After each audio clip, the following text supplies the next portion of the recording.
Bueno, acá estamos de nuevo en Juventud Apurada, un programa de jóvenes, para jóvenes más que nada, un programa donde intentamos recopilar información de distintas plataformas para comprimirlas en este programa. Bienvenidas y bienvenidos a esta nueva edición de Juventud Apurada. La verdad que es un gusto volver a estar acá, poder salir los domingos acompañando ese tramito final de la semana que todos sabemos que es bastante complicado llenarlo, que decís, bueno, ¿y ahora qué hago este domingo? Bueno, vinimos acá a solucionárselos bien vestidos, hoy nos entrajamos, tenemos de todo para hoy. Sí. Bueno, acá Julieta nos va a introducir en el tema de la investigación que hicimos esta semana. Hemos elegido para esta investigación de la semana un hecho que marcó este mes de febrero, que es la conmemoración de los 50 años del Frente Amplio. Una fuerza política que surge de modo de, como diría Sereni, el Frente Amplio como ese momento histórico en el cual el pueblo oriental se une por una causa. Esta fuerza política que es muy conocida por sus líderes, por sus propuestas, digamos, a nivel parlamentario, por las cosas que vemos en los medios de comunicación. Entonces, nos propusimos mostrar otra cara que no está visible dentro de lo que es el Frente Amplio, que es el discurso y la participación de los jóvenes de esta estructura. Nos propusimos entrevistar a 4 jóvenes de distintos espacios de la organización del Frente Amplio para que nos contaran un poco cuál es el Frente Amplio que quieren, qué es lo que piensan a futuro y poder dar el espacio a estas jóvenes y a estos jóvenes que transforman la realidad de sus territorios día a día y que merecen y que precisamos darles los espacios. A continuación vamos a ver qué nos tienen para contar Josefina Bourdier, Pablo Colman, Santiago Acuña y Victoria Cabrera. Bien, lo primero que me surge quizás es que, al menos para mí y en la experiencia de la militancia en el FA, el Frente Amplio es como un bombo de emociones constantes, porque el estar involucrado en su militancia y en el día a día, a lo que lleva, bueno, lo primero es lo histórico, que es el pertenecer a una herramienta política que se creó allá en el 71 y que fue la síntesis de la construcción del pueblo y de las organizaciones sociales y los sindicatos, de construir una herramienta política de superación y para luchar por la lucha del poder del Estado. Y bueno, y después en la cotidiana es la cuestión el estar involucrado lleva a que siempre te estén cruzando emociones, tanto por las cosas que salen bien o por las que están mal en el Frente Amplio.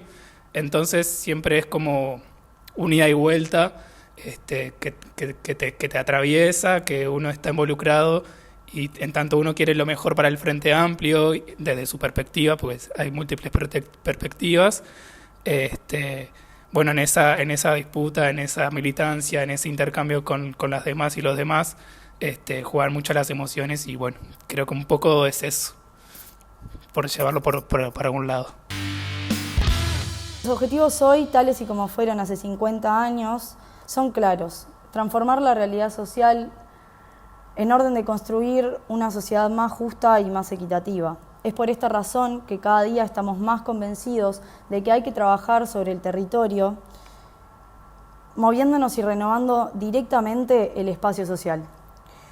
Esto es lo que nos diferencia de otros partidos políticos. Son las bases que espero podamos seguir construyendo día a día, todos juntos en el Frente Amplio. Sin embargo, después de 15 años de frente en el gobierno, de 15 años de progresismo social, nos encontramos en una situación muy distinta. Frente a 4 años de una coalición de gobierno de derecha que atenta contra nuestros derechos en términos políticos, económicos y sociales, tratando de impulsar un proyecto de corte neoliberal. En este sentido, lo único que veo hacia el futuro del Frente Amplio es militancia y muchísima más militancia sobre el territorio.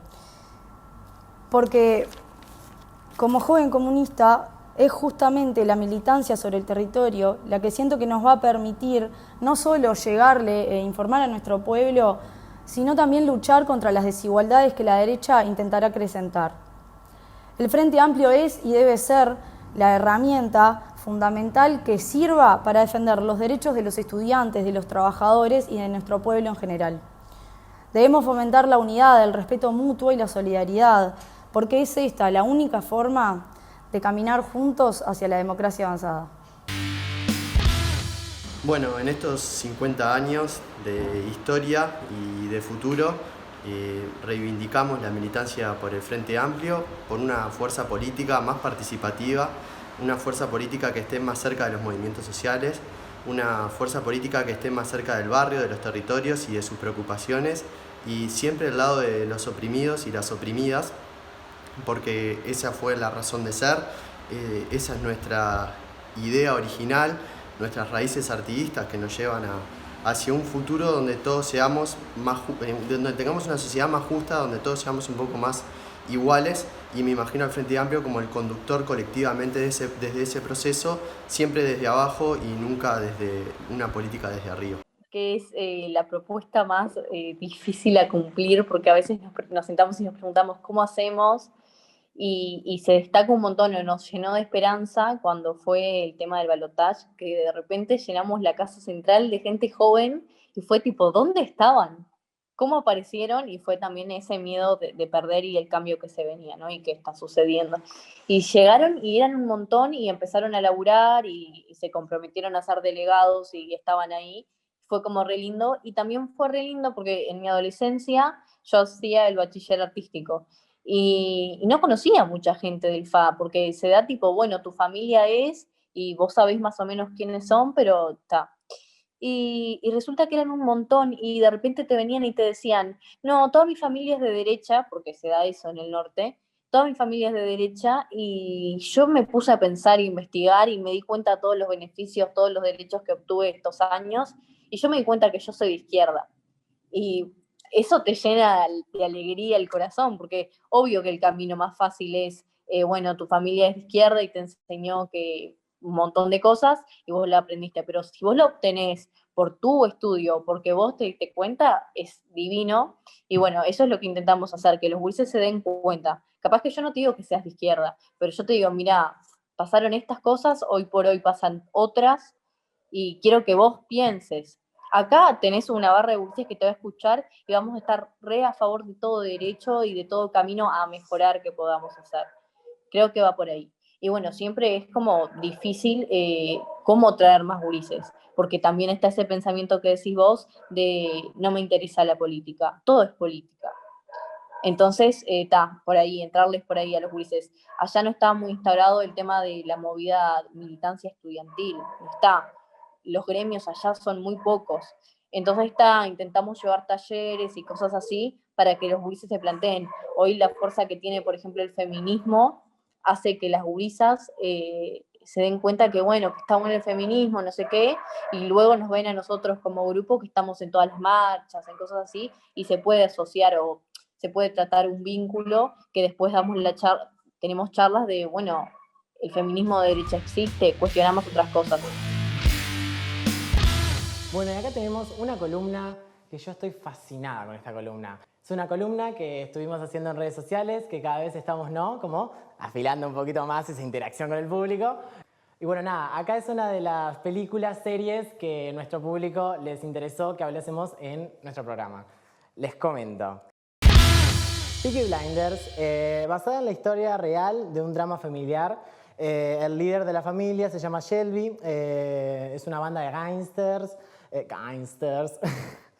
de 1920 en Inglaterra. Se encarga de las apuestas y las actividades ilegales con el fin de avanzar en el poder y ¿no? territorial y todo ese tipo de cosas. Está buenísima, me encantó a mí. Yo vi hasta el capítulo 4, ponele, ¿no? Después tenemos Sherlock. La adoré, me la comí en un día esto, ¿no? Me encantó.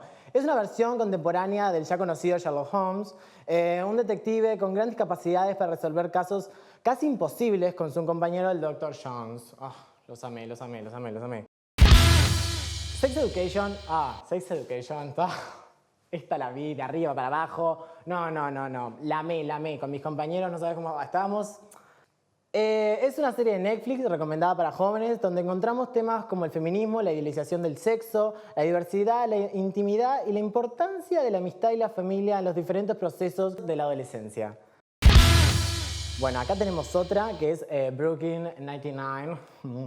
Es una comedia de 22 capítulos, poquitos, pero son buenos, de 22 capítulos donde podemos ver un grupo de detectives de Nueva York lidiando con su día a día en el precinto 99, mientras resuelven casos mediante el humor para el espectador. Está muy buena, a mí me gustó. Después tenemos una que, esta la amé, esta se la recomiendo, vos la tenés que ver, está muy buena, no, yo no te digo nada más. Se llama Anne with an E. Es una serie que, al igual que Sex Education, trata de muchos temas importantes para la sociedad. Es desde la educación, de los prejuicios, los estereotipos, ¿no? De los derechos humanos, estándares de belleza, el feminismo en esa época, ¿no? Es bastante vieja, es de época igual.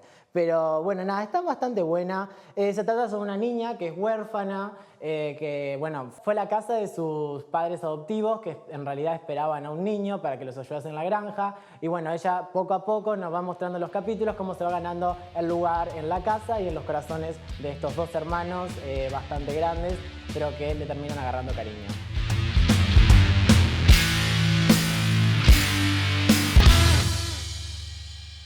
Vengo a traerles un desafío. Para llevar adelante esta gozosa tarea que es el pensar, en Taller de Pensamiento Complejo nos enfrentamos a la realidad que simplifica. De marzo a diciembre vamos a enfrentar esta gozosa tarea que es el pensar. Taller de Pensamiento Complejo. @Taller de Pensamiento Complejo en Instagram, Taller de Pensamiento Complejo en Facebook, o si no pueden mandar un WhatsApp al celular que aparece en su pantalla. Los espero.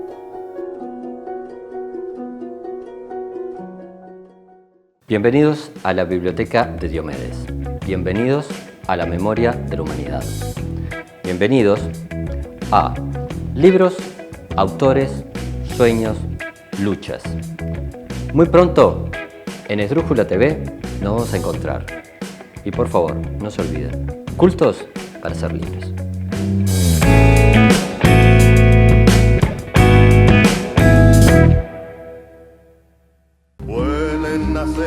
Sus manos. Carpintería en maderas Herc. Placares de cocina y dormitorios. Muebles de diseño y restauración. Trabajos garantidos. Responsabilidad y puntualidad. Comuníquese al 095-465-880. Carpintero. Lindo oficio. Carpintería Herc. Carpintero, lindo oficio. ¿Quién no lo quiere aprender? En un mundo donde se nos iguala, donde se nos invita a pensar todos lo mismo, a no tener originalidad, razonar y pensar se convierte en el último acto de resistencia. En Charlas de Mentes los vamos a invitar a detenernos un segundo y pensar. Vamos a entrevistar personas que sin brújula y sin guión nos ayuden a este acto de resistencia. A partir de febrero por Esdrújula TV nos resistimos a la nada.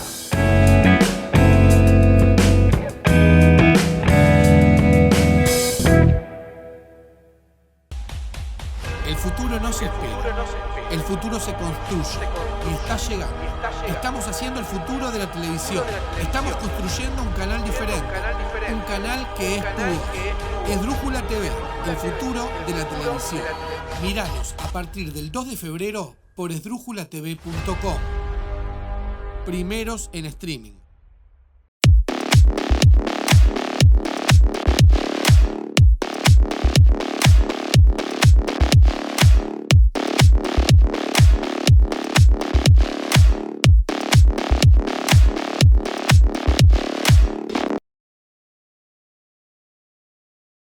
Se viene la segunda temporada de Mesa Libre, donde vas a poder disfrutar de la gastronomía, vas a poder viajar, vas a poder tener aventuras de una manera diferente. Disfrutalo, vivilo a través de esdrújulatv.com y todas sus redes sociales. Todos los lunes, 21 horas, a través de esta pantalla.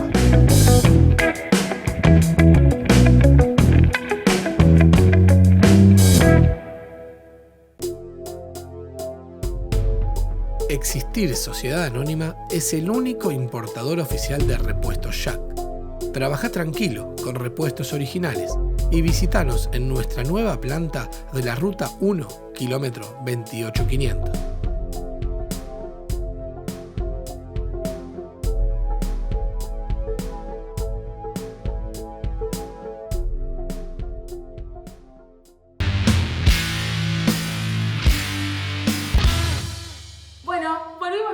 nuevamente con la columna de filosofía. Sí, filosofía en 5 minutos, que bueno, nos costó un poco llegar a los 5, nos expandimos el doble. Pero bueno, hoy vamos a tratar de amoldarnos a la consigna, ¿no? Nos costó parar los 5. Sí, es que José, disculpa. Bueno, hoy tenemos 5. Hoy tenemos 5 y se respeta los 5. Bien. Bueno. A ver, ¿qué tenemos para hoy? Bueno, como en realidad la primera columna, la columna anterior, nos quedamos cortos con el tiempo porque en realidad podríamos haber seguido hablando y Julieta había planteado un tema también, podemos seguir conversando un poquito más sobre el origen de nuestras ideas, ¿no? ¿Cuál es el origen de nuestras ideas? Y hoy, sobre todo, si hablamos de esto, tenemos que hablar del papel de la tecnología en la difusión de ideas, ¿verdad? O sea, nosotros hoy tenemos, por un lado, la posibilidad de acceder a muchísima información instantáneamente, a muchísimos datos, tutoriales. Como decía el Pepe Mujica, tenemos una universidad en nuestros bolsillos.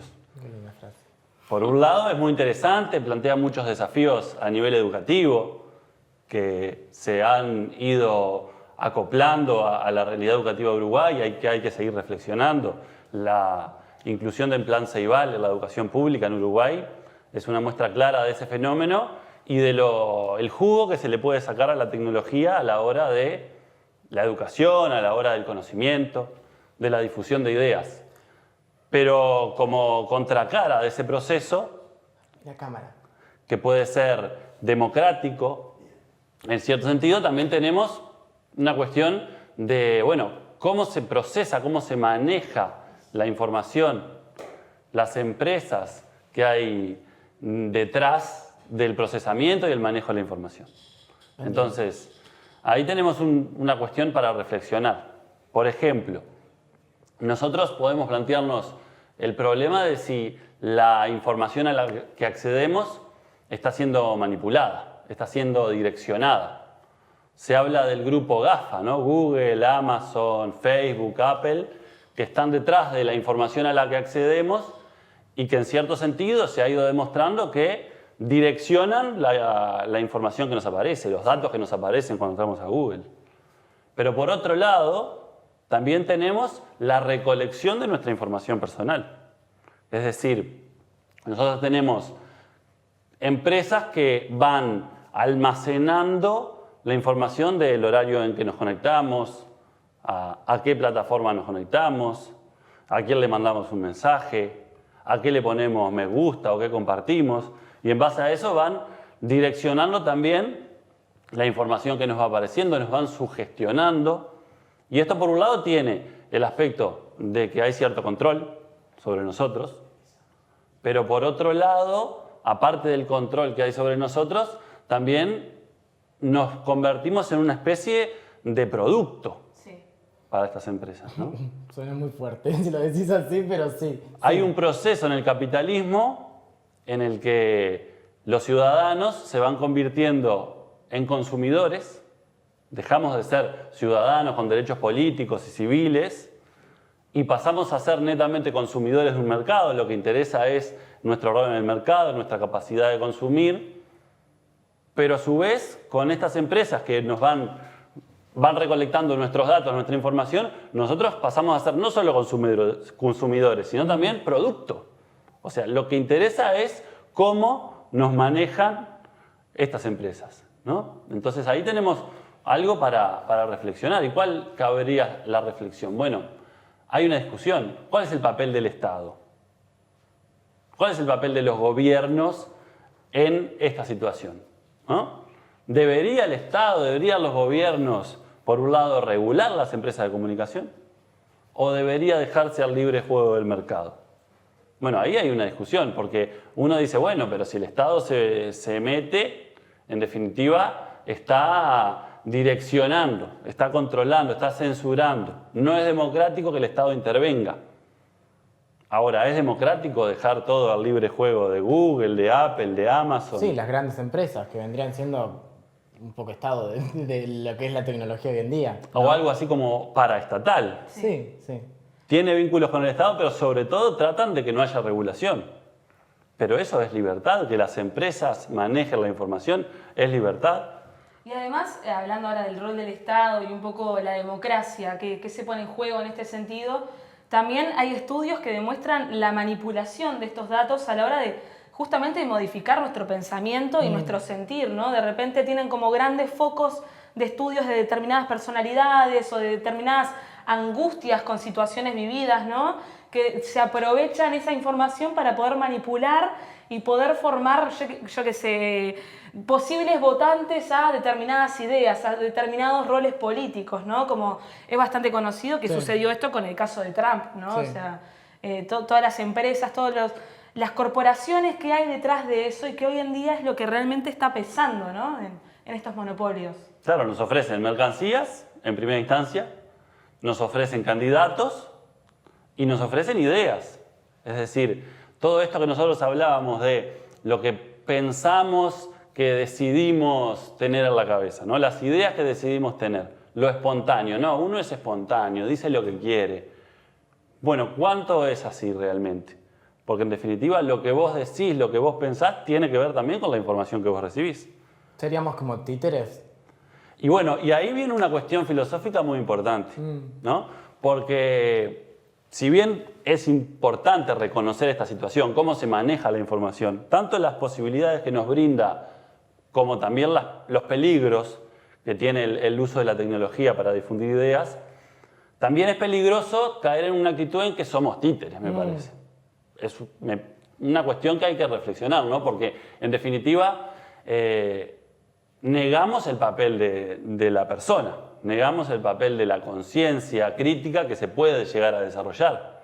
No quiere decir que necesariamente vamos a poder ser críticos ante la información que nos llega, pero es una posibilidad. Sí. Entonces, si existe la posibilidad de, aunque existan todas estas empresas intentando manipular la información, intentando direccionar la comunicación, la persona, el individuo, las organizaciones sociales, los canales de televisión populares, como Drújula TV, como en el que estamos, pueden jugar un papel para hacer un contrapeso y retomar o reivindicar o fortalecer la libertad entendida como la toma de conciencia de la situación en la que se está. En ese sentido, es importante entender lo peligroso que puede ser, como decías vos, llegar a ser una especie de títeres, pero también reivindicar el papel activo de los sujetos y de las organizaciones a la hora de contrarrestar con este fenómeno. Entiendo.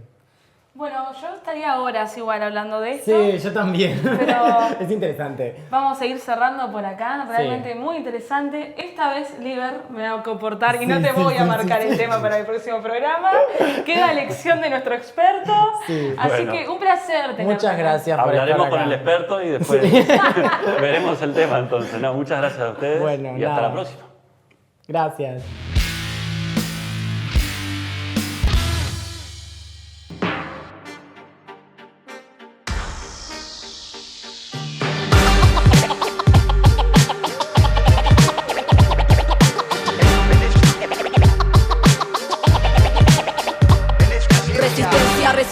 Construir con paciencia acá en punto de partida y de llegada a nuestra esencia.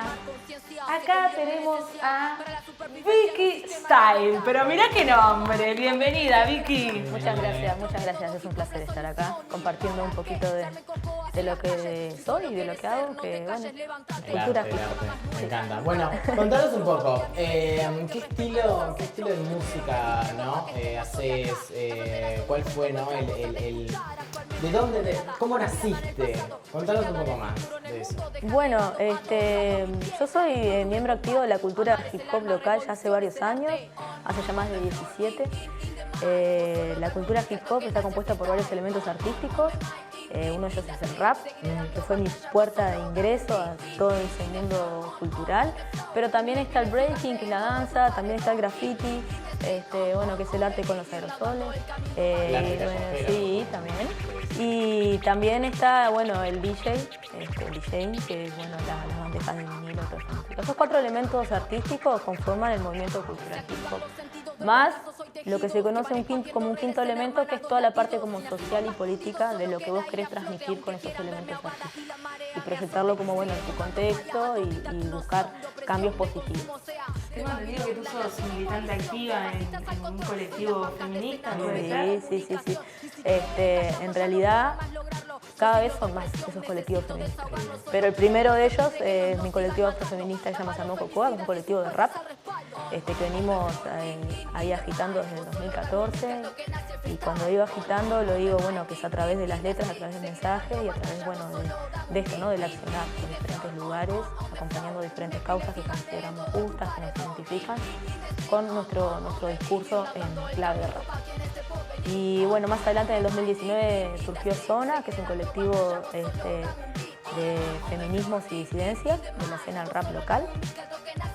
Y el último surgió el año pasado, en el 2020, que es Grafitogas, que es un colectivo de grafiteras, que también, bueno, convoca toda esta vertiente, ¿no? de visibilizar la presencia de las mujeres y las disidencias en la escena hip hop local, en sus diferentes elementos.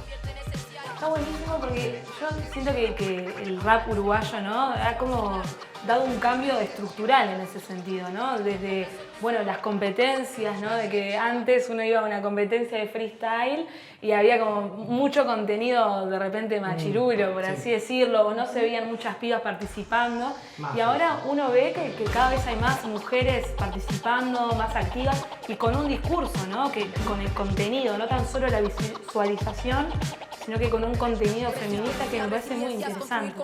Bueno, es cuando hablaba de que el hip hop, su quinto elemento que tiene que ver con lo social es esto, ¿no? El hip hop no es algo ahí abstracto que anda en la vuelta, sino que es reflejo de la sociedad. ¿Sabes? Nosotros vivimos en una sociedad machista, el hip hop no escapa a esa cualidad, ¿verdad? Entonces, bueno, nuestra sociedad está sufriendo un cambio, está sufriendo una transformación positiva en este sentido, ¿no? Donde, bueno, la mujer, las disidencias, las identidades no binarias están encontrando sus lugares de expresión, de empoderamiento y de manifestación, de sus opiniones y de su forma de vivir esta vida. Entonces, bueno, en el hip hop también está sucediendo eso, cada vez se abren más puertas, encontramos más espacios como de contención y manifestación y nada, estamos felices de promover los que generan. Muy bien. Y bueno, contanos un poco con respecto al vos, con tu música, más ahora queríamos saber un poco más de vos como artista, ¿no? Y vamos a ver más como con tu música, ¿cómo crees que ha evolucionado y cómo crees que ha llegado a las distintas, ¿no? Oídos de distintas personas de distintos de sectores y todo ese tipo de cosas? Yo como no escucho este tipo de música, pero está bien, ayer estaba como, ¿no? Buscando y digo, bueno, está buenísimo, me encanta, y pum, le di todo el día. Tremendo. Entonces, bueno, me encantó. Entonces, bueno, quería saber de dónde sale, qué burbuja estoy, no quiero incluirle esta burbuja, ¿entendés? Por favor. Entonces, nada, contanos un poquito de esto, de cómo evolucionaste vos como artista, más que nada. Y bueno, esto que te estaba contando, el tema de, bueno, pertenecer a colectivos, ¿no? Ha sido como un cambio bastante importante a la hora de esto, de potenciar la voz, de hacer como más visible mi mensaje y todo eso. Me ha como, bueno, generado esto, ¿no? De querer hacer más y de querer promover lo que querés generar. Yo empecé como solista, ya te digo, tenía 15 años. Después allá en el 2012 tuvimos un colectivo que era Uruguay Rap Underground, que era bandas y solistas. Y bueno, en el 2014 surgió ahí juntarse con Samo Cocoa. Hoy por hoy estoy presentando, bueno, este álbum que se llama Puño y Letra, que tiene que ver tiene que ver como mucho de cómo yo encaro el rap, ¿no? El puño, no solamente por el tema de la escritura, sino bueno, que simboliza la resistencia, ¿no? El puño en alto. Y bueno, y letra, la escritura, ¿no? La oralidad, la escritura, que es lo que significa el tema del rap, como ese elemento de protesta y de transmitir un mensaje, ¿verdad? Y bueno, ese está por acá. El arte es de Carita Trance, que fue quien dibujó todas estas hermosas y muy representativa. Sí. Y como mantener también lo clásico, ¿no? De la escritura, que muchas veces está perdiendo por el tema de la digitalización y todo eso. Es como, bueno, un ritual, el ritual de la escritura y que no salvaguarda. ¿Tú seguís escribiendo? Sí. Sí, totalmente. No me acostumbro todavía como a guardar letras o a hacer como esas correcciones o cosas como el celular. Todavía tengo como el ritual de la lapicera, la libreta y contanos, este disco lo sacaste con uno de tus compañeros, nos habías comentado. Sí, bueno, DJ Max es un compañero de militancia de la cultura hip hop, es un DJ bueno, nos conocemos desde 2008, 2009 o inclusive antes. Y bueno, formó parte del colectivo Uruguay Rap Underground allá por el 2012 y bueno, seguimos con nuestros proyectos musicales y bueno, hoy por hoy materializamos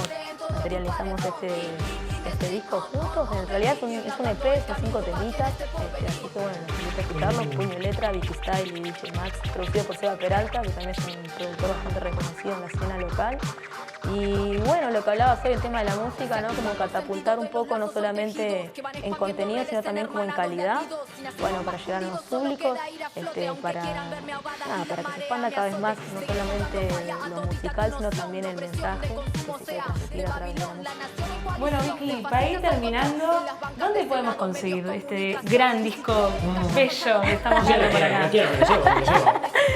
Bueno, yo manejo las redes sociales de Sarnón Cocoa, mi grupo de rap, Sarnón Cocoa con K las 2 veces, y bueno, Vicky Style es el mío, V-I-K-I.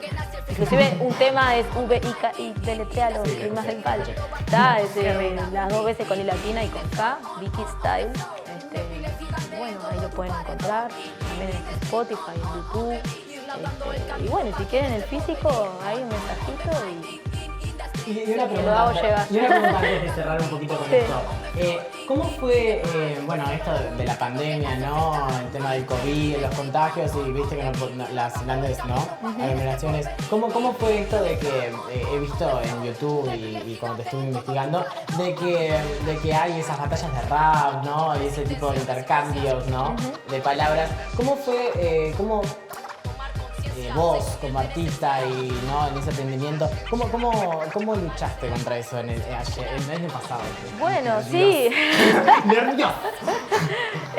Bueno, el 2020 creo que fue un año como bueno de reconstrucción y renovación y bueno, repensarse y replantearse, ¿no? El cómo continuar. Creo que eso fue bueno a todos los niveles. Nuestro arte no escapó de eso.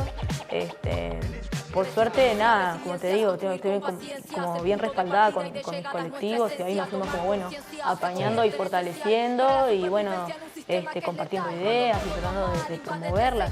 Pero sin duda, así como el 2019 fue un año de muchos toques para nosotros y, bueno, esto de generar los colectivos, el 2020 fue un año como, bueno, de producción y de sacar materiales, ¿viste? Nosotros nos dedicamos como, bueno, a cranear un videoclip, viste, que es Cultura en Movimiento, que es 100% animado, con esto que no nos podíamos pensar, es 100% animado, bueno, meterle cabeza, meterle guión, todo eso es el videoclip.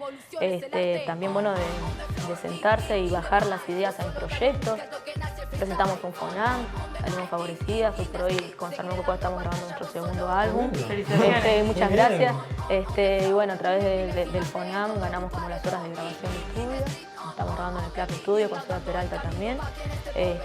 Y bueno, presentarse a otros proyectos como bueno, fortalecimiento de las artes, que ahora se vio nuevamente interrumpido por este tema del rebrote y todo, pero si todo sale bien, en abril nos estaremos presentando en Solís.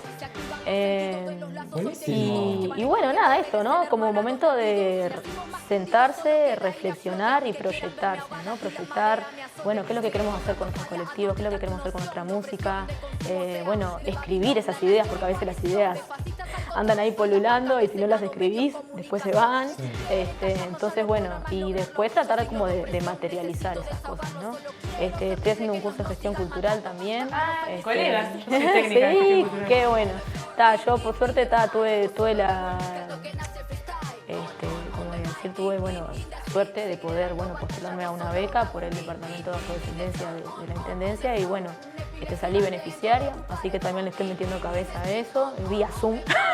Así que bueno, ¿no? Entonces como meterle como un poco ahí de pienso a todo lo que vamos a hacer, ¿no? De pienso, de respaldo y bueno, en eso andamos, tratando de... Bueno, nos encantó que vinieses, nos compartís un poco de lo que vos hacés, del arte, como a mí, que yo la verdad estuve 2 días escuchando literal tu música. Entonces es como que nada, un nuevo descubrimiento y muchas gracias por venir a este espacio. Poder compartir, bueno, un poco tu vida artística y personal. Y bueno, nada. Muchas Las gracias. puertas están abiertas para cuando quieras volver. Bueno, muchas gracias por el espacio y muchas gracias por promover este tipo de proyectos y de emprendimientos y bueno, muchos éxitos. Gracias.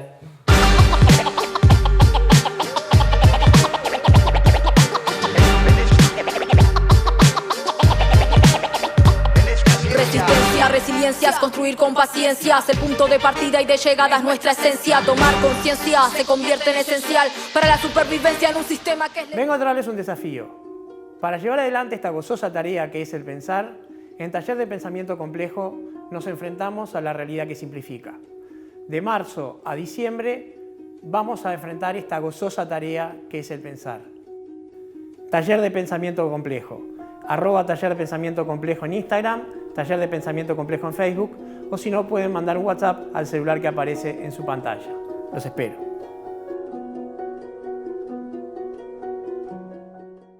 Por fin se viene un canal de streaming en el que puedo hacer lo que quiero hacer. No se pierdan el Late Night Show de Esdrújula TV.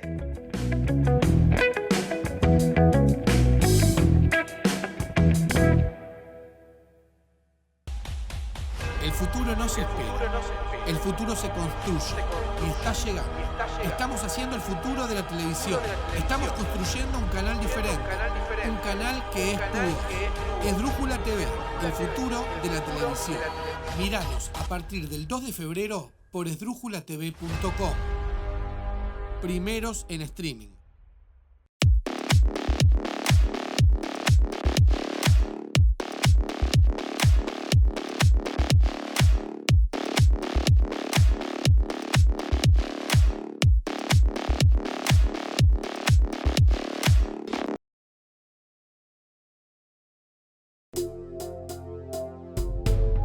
Existir Sociedad Anónima es el único importador oficial de repuestos Jack. Trabaja tranquilo con repuestos originales y visítanos en nuestra nueva planta de la Ruta 1, kilómetro 28500.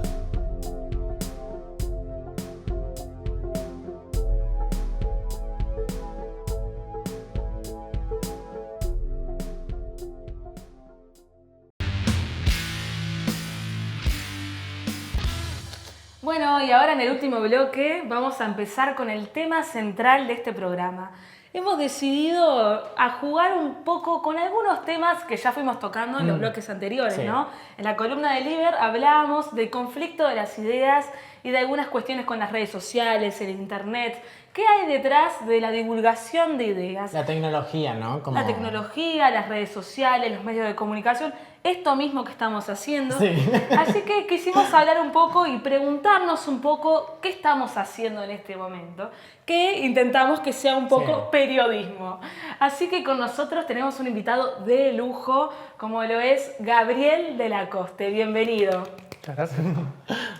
Bueno, Gabriel, tú sos periodista del semanario Brecha, sos politólogo, has tenido experiencias con el colectivo Entre sacando un libro que fue bastante exitoso este verano, fue como uno de los más solicitados, La Reacción. Queremos que nos comentes un poco, bueno, desde tu experiencia, ¿qué es para vos el periodismo, digamos? ¿De qué sirve, por así decirlo? Qué pregunta. Bueno, los periodistas no sé si estarían de acuerdo en que yo soy periodista. O sea, yo me Bueno, acá no va a pasar, no lo van a ver. Bueno, pero es un tema espinoso. ¿Quién es periodista y quién no es periodista? ¿Y qué hace a alguien periodista?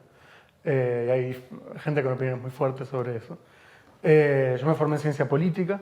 En realidad, mi vida laboral mayoritariamente fue en la Facultad de Sociales, como profesor de teoría política y hice un trabajo de politólogo. Empecé a trabajar, hice alguna columna opinión en la diaria, alguna cosa de esas, y de escribir en prensa en un montón de lugares terminé en Brecha. Ahora sí, trabajo como, me gusta más decir que trabajo como periodista que soy periodista. Y bueno, yo qué sé, es por un lado una técnica, hay ciertas formas ¿Cuál es la diferencia entre el discurso periodístico y cualquier otro discurso que habla de política? Bueno, alguien cuando escucha a un periodista espera de ese periodista que no mienta, espera que maneje bien las fuentes que usa, que las use con cierta lealtad a lo que efectivamente dijeron. Y hay algo que tiene que ver con el marco temporal. El periodismo habla del presente. Por más que uno puede, para hablar del presente, hablar de pasados lejanos, que es algo que me gusta mucho hacer a mí, como pasa algo, bueno, pero contar una historia de 30 años de esto que acaba de pasar. Pero de todos modos siempre tenés que estar en la coyuntura de una forma o de otra. Y bueno, después hay algo, justamente al estar hablando del presente, que tiene que ver con una forma particular de involucramiento en la disputa política, ¿no? El periodista narra, está dentro, pero no está dentro, está todo el tiempo hablando con políticos, pero no es un político, tiene ciertas ideas sobre cómo funcionan las cosas, pero no es exactamente un militante, aunque puede además serlo. No todo el mundo está de acuerdo con esto, pero en fin. Entonces es un campo medio amorfo, en cada lugar donde se hace distinto además. Entonces no sé si eso es una respuesta. Bueno, sí.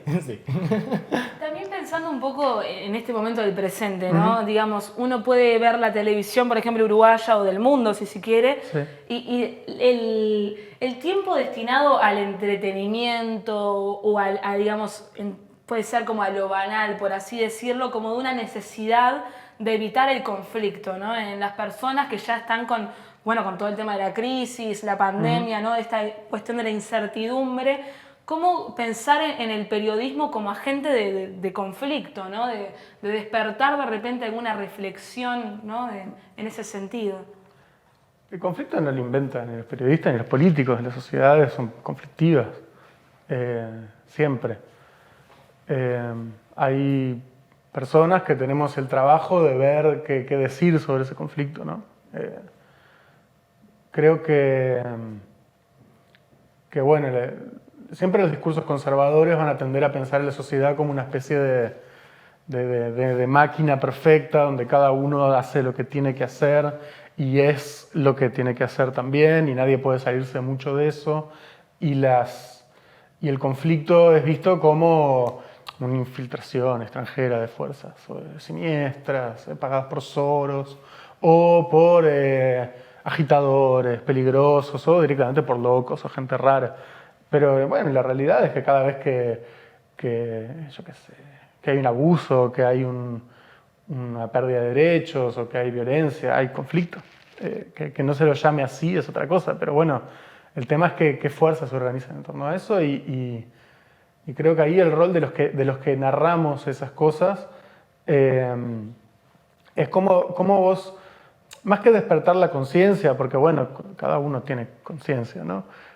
Cómo vos ayudás a densificar lo que está pasando. Decís, bueno, mirá, en este otro momento pasó algo parecido, tal dijo tal cosa sobre este conflicto y eso es interesante porque es una persona más importante de lo que parece sobre el tema. Hay esta parte del conflicto que se está narrando poco y quisiera llamar la atención sobre esa. Como, bueno, cómo uno piensa una entrada a lo que está pasando es parte del arte que creo que es algo que no se reduce al periodismo. Creo que, por ejemplo, un buen trabajo académico también podría tener eso, un buen trabajo militante también podría tener eso. Sí, y también pensando en los nuevos lenguajes de la comunicación, ¿no? Que también el otro día entrevistamos a una persona que es famosa en TikTok, que yo conocí esa red social haciendo la entrevista, pero no pensando también en casos como por ejemplo el boicot que se hicieron a un acto de Trump, no sé si sabías, que surge de TikTok, ¿no? De determinados medios que uno dice, bueno, este lenguaje mezclado con las ideas políticas, con la reflexión, cómo se incorporan también, cómo juegan en ese sentido. Ahí, todos juntos. No sé, yo cuando era joven me gustaba mucho todo eso. Me acuerdo, me hice muy temprano en Twitter y ahora no me gusta. Me siento muy mal, es muy agresivo todo, es muy feo. Hay muy pocas ideas en realidad. Sin embargo, creo que eso es la mirada de alguien que está medio quemado con leche, ¿no? Después, es como todo, ¿no? En cada espacio y con cada lenguaje uno puede hacer un montón de cosas. Evidentemente las cosas que uno puede hacer en cada lugar están limitadas por el medio, ¿no? Estos son empresas que no son inocentes, como decía en la primera columna del programa, que lo que quieren es maximizar el tiempo que la gente está en la pantalla para vender más publicidad y que entonces hacen algoritmos para que la gente básicamente termine adicta y por eso privilegian contenidos que son crispados, porque saben que cuando uno está crispado está más tiempo porque se enrosca, etc. Yo TikTok la vi muy poquito, me la bajé una vez, es muy impactante lo que pasa ahí adentro. Y yo qué sé, es divertido, me parece que siempre que algo... O sea, siempre que hay mucha gente en un lugar, alguien encuentra la forma de decir algo ahí. Es un arte, es algo que requiere como... Es como que ahí el trabajo de un militante o de alguien que quiere mover algo en un lugar es doble, ¿no? Porque no todos los mensajes son igualmente amigables a todos los medios y vos para que ser escuchado en un espacio tenés que parecerte suficiente a ese espacio como para ganar legitimidad ahí. Y no todos podemos hacerlo, ¿no? Entonces ahí hay algo que es indelegable y que yo espero que haya un montón de gente interesante en el TikTok haciendo cosas, pero no sé mucho qué decir sobre eso, por ejemplo. Y quería preguntarte también, ¿qué rol pensás que tienen los medios de comunicación en las democracias, ¿no? O sea... Y bueno, primero son empresas capitalistas muy exitosas algunas de ellas y muy fracasadas otras. La mayoría, yo por ejemplo trabajo en un medio que es una cooperativa, que no es exactamente una empresa capitalista. Yo qué sé, como regla general los grandes medios de comunicación son los grandes legitimadores del sistema. Después, o sea, son los que cuando pasa algo, uno cuando lee, no sé, El País o cuando mira un informativo, la principal información que saca de ahí no es qué está pasando, es qué quieren ellos que nosotros pensemos. Entonces, si vos lees así, es súper útil para pensar la política, porque te están, de algún modo, quienes están pensando estratégicamente desde esos lugares no pueden evitar decirte algo sobre su estrategia al hacerlo. Pero tenés que leerlos medio de costado, ¿no? Lo que no quiere decir que todo el tiempo mientan, aunque todo el mundo miente a veces, sino que hay un arte de todas estas personas que son muy sofisticadas, de cómo mostrar algo verdadero de cierta manera, cómo mostrar una imagen para que parezca tal cosa. Yo no soy alguien que crea que haya así una verdad única de algo y que los que no dicen eso que yo pienso que es están mintiendo, sino que lo que hay es una disputa entre las cosas que pasan. Todos los medios son grandes organizadores de esas disputas. Y bueno, y ahí según porque tampoco digo que estos sean planes macabros. Cuando un medio de comunicación contrata a alguien, va a contratar a alguien que ya sabe más o menos por dónde va a venir, dónde estuvo formado, con quién trabajó antes, qué piensa, qué ha escrito. No es que después vienen y le dicen, decí tal cosa. Pero bueno. Y eso me parece que es algo que los consumidores de medios lo tienen que saber y no son estúpidos, lo saben. Y me parece que ahí siempre las lecturas políticas sobre los medios hablan mucho de lo que los medios hacen y esperan que suceda con lo que... O sea, que esperan que pase, pero muy poco de las formas sofisticadas como las personas pueden recibir eso de formas escépticas, inteligentes, dadas vueltas, irónicas, ¿no? Porque... Yo qué sé, eso. Es complejo el tema. Sí, y también me quedé pensando en esto de, por ejemplo, ¿no? En Europa, cuando la financiación de los medios de comunicación, de un formato de bueno, el Estado interviniendo, digamos, en cómo financiar los medios de comunicación y también contrapuesto a esto, por ejemplo, el caso uruguayo, ¿no? O sea, que todos sabemos quiénes son los dueños de las grandes corporaciones de comunicación que uno rastrea y es, bueno, los medios de comunicación y a la vez, bueno, los supermercados, los terratenientes. ¿Cómo juega también ese interés y esas formas de financiarse del entendido del rol del medio de comunicación? Como política, ¿no? Es muy importante. Muchos medios de comunicación dan pérdida, entonces necesitan de alguien que los financie. No todos, pero muchos. Y nadie financia desinteresadamente. Lo que no quiere decir nuevamente que sea un plan macabro, quiere decir que hay gente que piensa que ciertos puntos de vista tienen que estar presentes en una sociedad, entonces está dispuesto a poner lo que sea, y eso puede ser un Estado, y eso puede ser, qué sé yo, es una destacada familia empresarial, una secta religiosa, lo que sea. Yo qué sé, es un tema complejo, porque tampoco es lo mismo un sistema de medios públicos que un sistema de medios privados subsidiados. Los medios tienen diferentes modelos de negocio. Por ejemplo, si vos ves a The Guardian, que es un diario súper prestigioso, británico, hay un montón de notas que están auspiciadas por fundaciones, ponele. Fundaciones con las que uno puede caerle bien o pueden caerle mal, y que eso le hace algo al medio, a la lectura, ¿no? Vos podés decir, bueno, yo puedo confiar mucho en The Guardian, pero ¿qué hace esto acá? Este logo de esta fundación. Y son cosas que uno tiene... O sea, para mí son cosas que ni descalifican. No es que uno nunca va a leer al Observador o a Búsqueda por saber quién es el dueño. Es que uno tiene en cuenta, o a Brecha, llegado el caso. Uno tiene en cuenta, uno sabe quién está diciendo qué, y me parece que es muy importante que los lectores y los televidentes y los internautas, por cierto, las empresas de Internet son también, en mi opinión, medio de comunicación, que tienen una línea editorial. Cuando se conmemora el día de no sé qué, estas empresas destacan el contenido sobre eso. Cuando no les gusta que se hable de cierto tema, lo censuran. Cuando les parece que algo está picante y mucha gente habla de eso, lo promueven y hacen pequeños cambios en el algoritmo, lo hacen todo el tiempo. Bueno, ahora es muy célebre que han censurado a políticos importantes, pero también censuran a gente que no es importante todo el tiempo, censuran la desnudez, censuran las infracciones a la propiedad intelectual, censuran un montón de cosas que son súper discutibles. Entonces también hay que tener cuidado con esta idea de los medios de comunicación son politizados y macabros y grandes empresas, y las redes sociales son un espacio de libertad y de neutralidad, ¿no? Porque no es mucho así. Son enormes empresas, infinitamente más poderosas que cualquier medio de comunicación tradicional, y mucho más sutiles en la forma como operan, sobre qué contenidos se mueven y cómo. Bueno, muchísimas gracias. Se nos está acabando el tiempo, me está diciendo corta. Entonces, bueno, nada, muchas gracias por venir, gracias por comentarnos un poco sobre esto, que es un tema muy importante. Y bueno, nada, gracias por venir acá al espacio de Juventud Apurada. Dale. Siempre va a estar bienvenido. Sí. Por favor, cuando quieras. También estuvimos conversando con el periodista Mateo Magnone, que nos va a contar un poco su experiencia en el periodismo uruguayo y bueno, también un poco una idea conceptual de los medios de comunicación y el periodismo.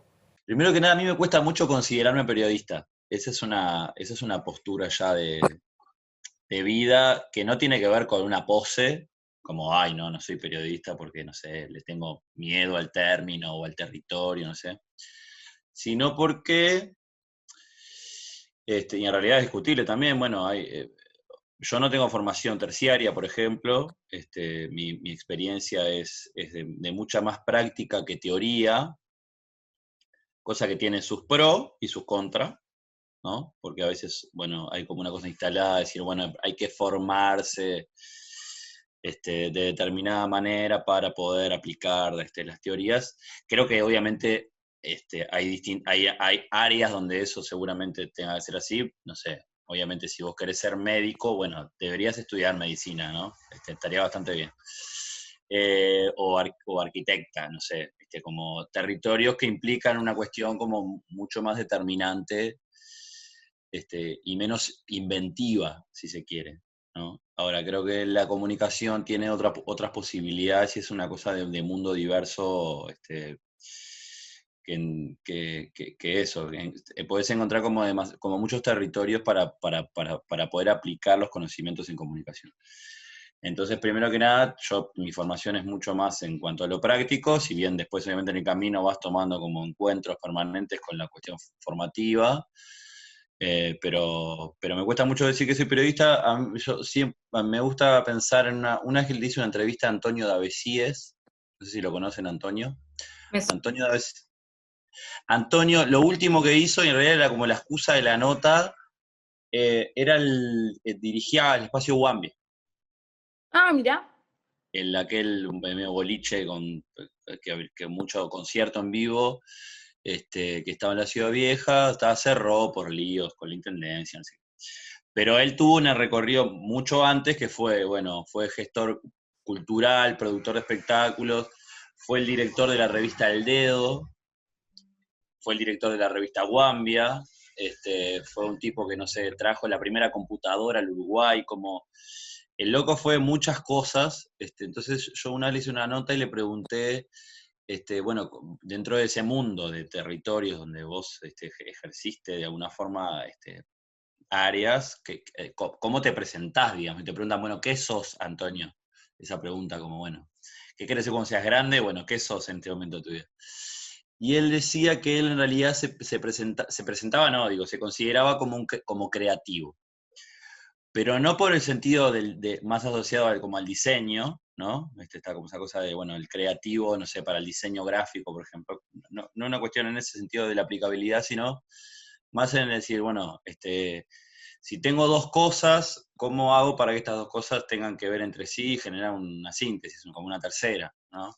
Entonces él se presentaba más de ese lugar, decir, bueno, en realidad todo el tiempo hay cosas que me interesan y en lo que trato de hacer, en mundos, por supuesto, capaz que a veces no tan lejanos entre sí, es decir, bueno, les voy a dar utilidad desde una concepción creativa.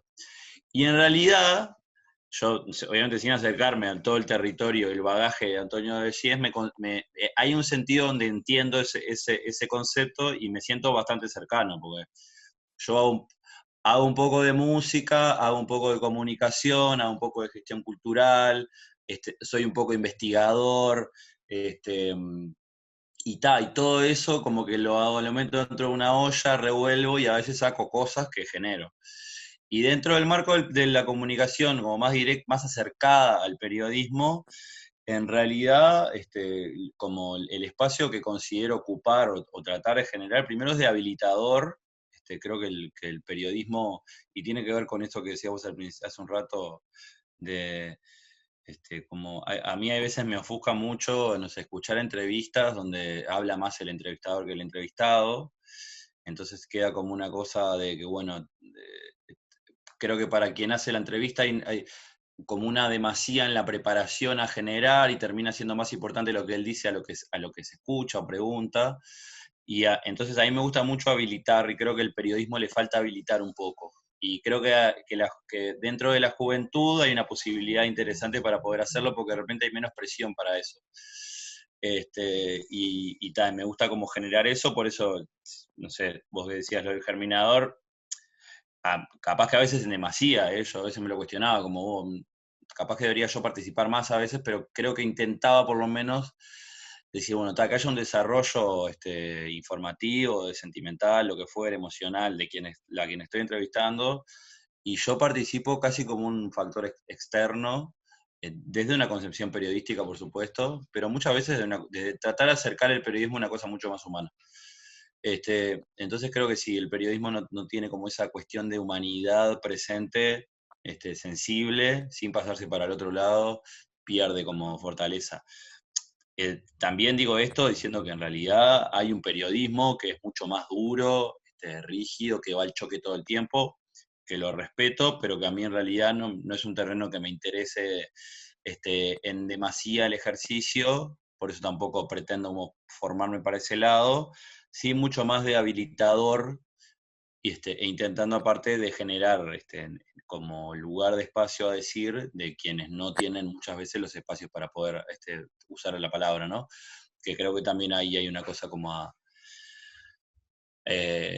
tratar desde el periodismo de no repetir espacios para que estén siempre las mismas voces, sino que, bueno, puedan estar otras que muchas veces no tienen voz. Bueno, Nano, tremendo programa. Tremendo programa, el cierre estamos, sí. Lamentablemente, ya estoy re emocionada, pero bueno. Se pasan volando. Sí, estos minutos nos dicen corte, yo no, quiero seguir. Bueno, pero que tengan un buen cierre de semana. Sí. Nos vemos la próxima semana, los domingos a las 9 por Esdrújula TV.